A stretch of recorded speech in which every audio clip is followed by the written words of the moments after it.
I have this little routine. Every time a new essay or a piece of research on AI lands on my desk is this quick mental scan. Hmm. I'm looking for the buzzwords. I'm looking for existential risk. I'm looking for alignment problem. I'm looking for Skynet? The Terminator checklist. Exactly, the Terminator checklist. We've been so conditioned Yeah. through movies, sci-fi, and, even a lot of our previous deep dives to think that the danger from AI is, well, aggressive. That it's loud. That it's loud, that it's a war. We expect robots marching down the street crushing skulls. Mm.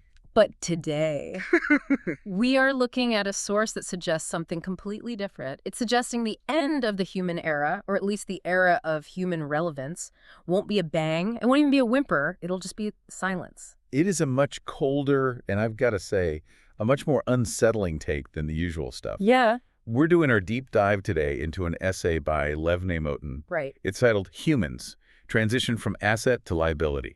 And right away, that title transition from asset to liability, it doesn't feel like a sci-fi warning. It feels like an eviction notice. Yeah. It feels corporate, like an accountant looking at a spreadsheet and just realizing the numbers don't add up anymore. It's basically an economic diagnosis of the human soul. That's really the only way I can put it. Neymotin is stripping away the romance of it all and looking at us as, just components in a system. So the core idea here isn't that AI will hate us. It's not that it'll hunt us. It's that AI will simply make us functionally unnecessary. Exactly. The essay asks a question that, it frankly kept me up last night, just staring at the ceiling. I know the feeling. The question is, what happens when the marginal contribution of a human being to the actual physical survival of civilization drops to zero? That is the core inquiry. And for everyone listening, we really need to set the vibe here. This isn't breaking news about a chatbot. This is a slow burn philosophical realization. Neymotin is basically arguing that we're all looking for an explosion when we should be looking for a shift in accounting. Let's start with that shift then. Part I of the essay introduces this idea of how assets become liabilities. And his point is that this transition is almost always invisible until it's way too late. Mm-hmm. It's not a cliff. It's a slow slide. Right. If you look at any complex system, a business, a civilization, an asset becomes a liability when two things happen at once. Right. First, there's the marginal contribution. It's an economics term. Okay. It just means if I add one more unit of this thing, how much more value do I get? So if I have a shoe factory and hire one more worker, how many more shoes do I get out of it? Exactly. And eventually you hit a point where adding one more worker doesn't help. Maybe they're just getting in the way. Right. Their marginal contribution hits zero. But, and this is critical, that doesn't make them a liability. Not yet. It just makes them neutral. Okay, so they're just standing there, not helping, not hurting. The liability comes from the second factor, maintenance costs. Mm. That worker who's producing zero, you still have to pay them. They still need insurance space resources. If the contribution is zero, but the cost to keep the asset around, to store it, feed it, whatever keeps accumulating, that is the moment the math flips. You're paying rent on an empty factory. You're feeding a horse that can't pull a cart anymore. Precisely. But here's the trap, and Neymotin is very clear about this. We are terrible at spotting this transition because we rely on extrapolation.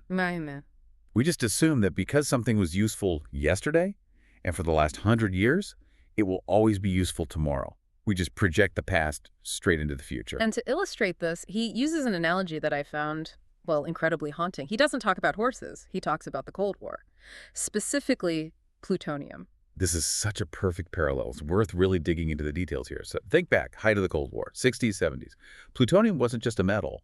It was the currency of survival. If you were a superpower, your entire existence, your safety, it all depended on how much of this stuff you had. It was an existential asset. We built entire industrial ecosystems just to make it. Yeah. Massive places like Hanford and Washington. The smartest physicists, massive budgets, huge energy consumption.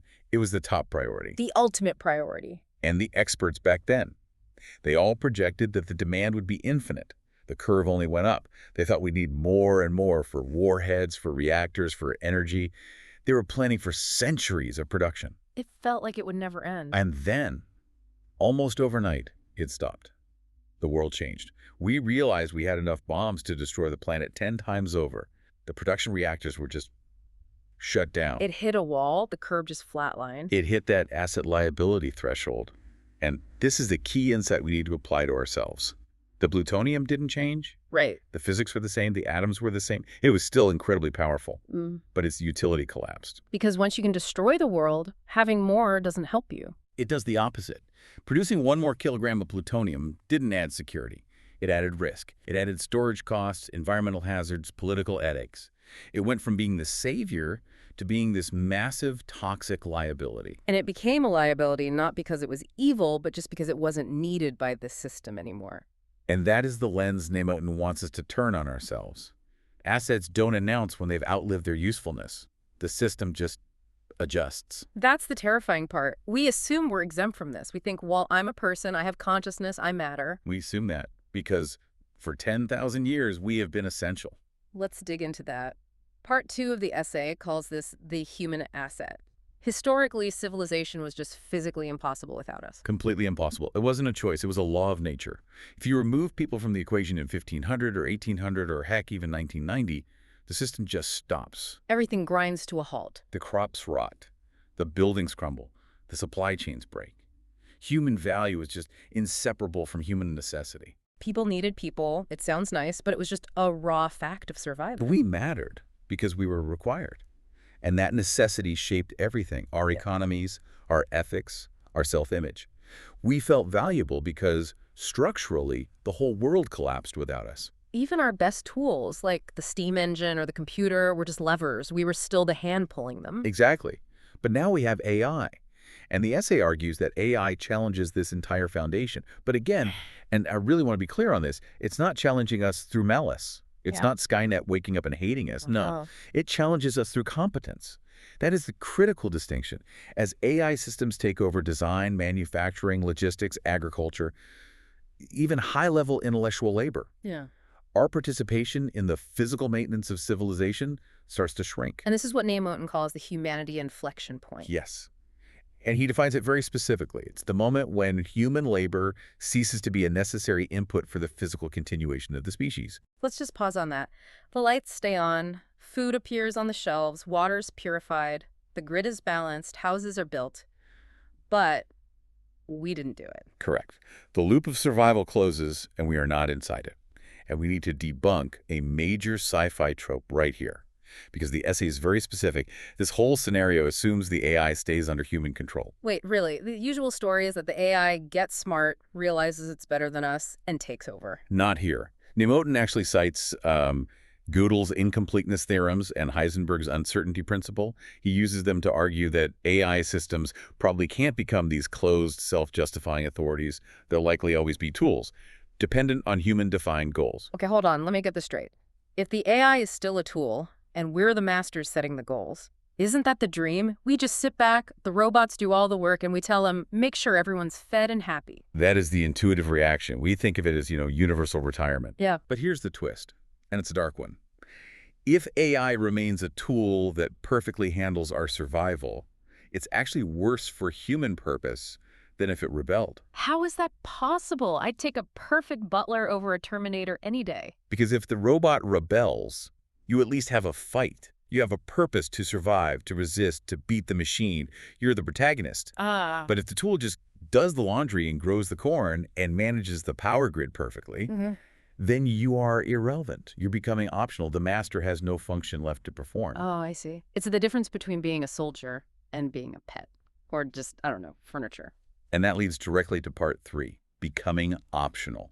This is the reality of abundance. Okay, so we've got these systems producing everything we need. Now think about the math again. If automated systems create abundance, the survival of the species no longer depends on the participation of the species. Sure, maybe you need a tiny technical elite to tweak the code or something. Yeah. But the vast majority of humanity, 99% of us. We become the new plutonium. It's a harsh comparison, but the logic fits. We aren't harmful. We aren't bad. But our marginal contribution to the system, it's approaching zero.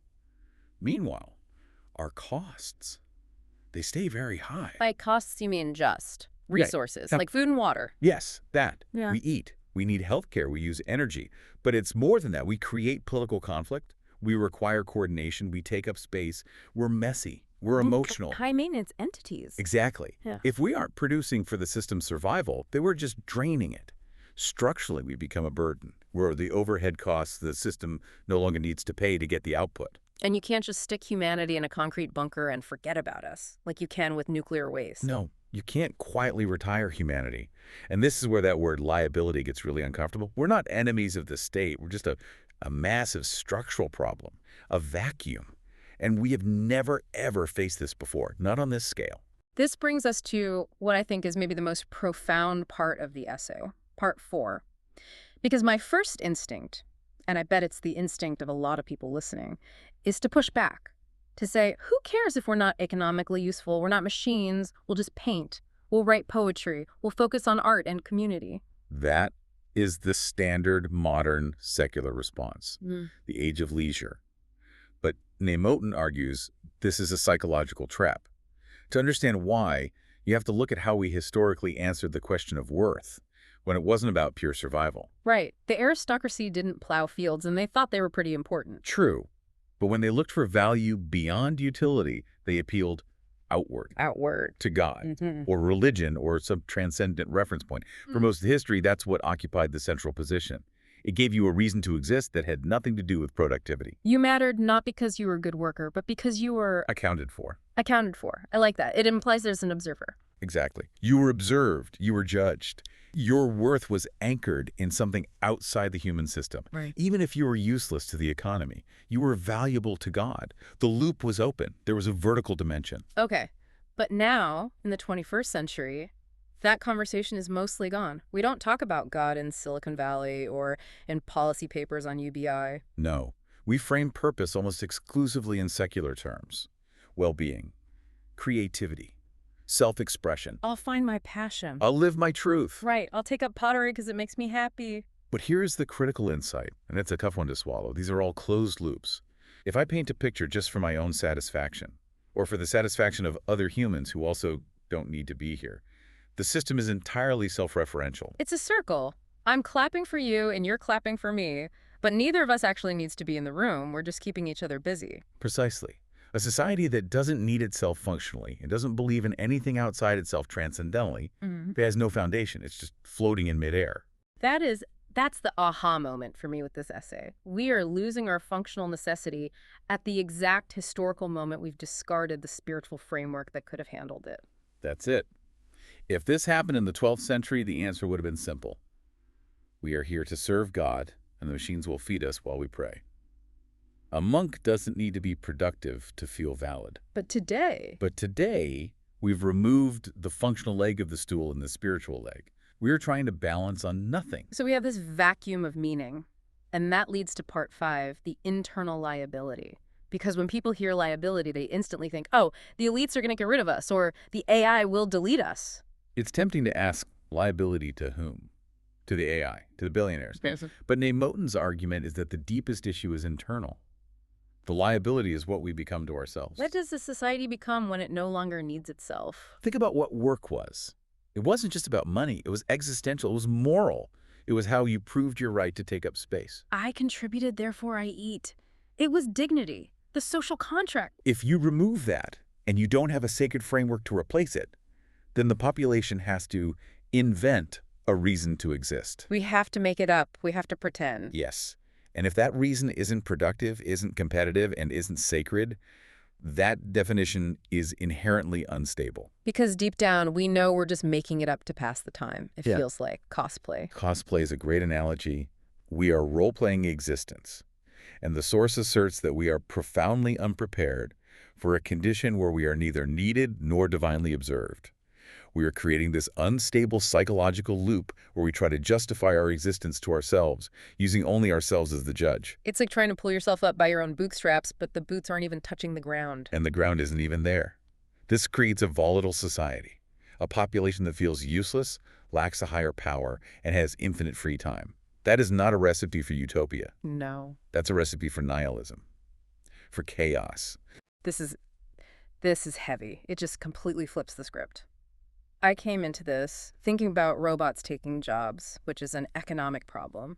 Now I'm thinking about the collapse of human dignity, an existential problem. It's the difference between an economic crisis and an existential one. An economic crisis is, I don't have money. An existential crisis is, I don't have a reason. And the essay concludes with this image, the uncomfortable mirror. Yes. It all comes back to the nuclear weapons. They were the warning, an asset becoming a liability overnight, just because its utility changed. And we're approaching that same threshold, not because we failed as a species. That's the real irony. No, because we succeeded. We succeeded too well. We built systems that don't need us anymore. We solved the problem of survival so effectively that we eliminated the solver. Usually at the end of a deep dive like this, we try to wrap up with a takeaway, something actionable. We say, here's what you should do. Learn to code. Learn to code, buy a farm, something. But the source, Yeah. it doesn't do that. No, it explicitly avoids it. It doesn't say find a hobby. It doesn't say return to religion. It doesn't say smash the computers. It just wants us to sit with the realization. It wants us to confront the silence that comes after the noise of production stops. It wants us to look at that stockpile of plutonium and realize that's us. There's a specific question the author leaves us with, and I think rather than us trying to summarize it or spin it, we should just let it stand, because it is the question that's going to define the next 100 years of our existence. It's the only question that matters when necessity is gone. What will humans become to themselves, viewed in their own eyes, defended in their own minds, when necessity is gone?